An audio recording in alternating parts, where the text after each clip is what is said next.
মারিয়া যেমনটা জানিয়েছেন আপনি যে গতকাল জগন্নাথ বিশ্ববিদ্যালয় জকসু নির্বাচন শুরু হয় তবে যান্ত্রিক ত্রুটির কারণে নির্বাচনে যে ফল প্রকাশ করা হওয়ার কথা ছিল সেটি কিছুটা বিলম্বিত ঘটে এবং গতকাল রাতও তা শেষ হয়নি।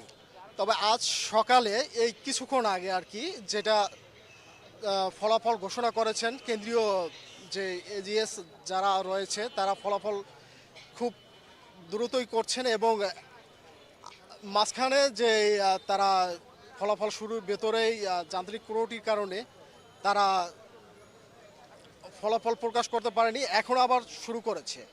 তবে এ নিয়ে জকসুতে প্রায় 12 জন ক্যান্ডিডেট রয়েছে, বিভিন্ন দল থেকে তারা লড়ছে।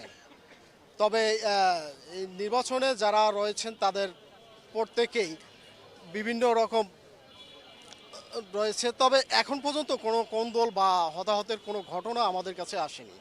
এই ছিল সর্বশেষ আমার কাছে।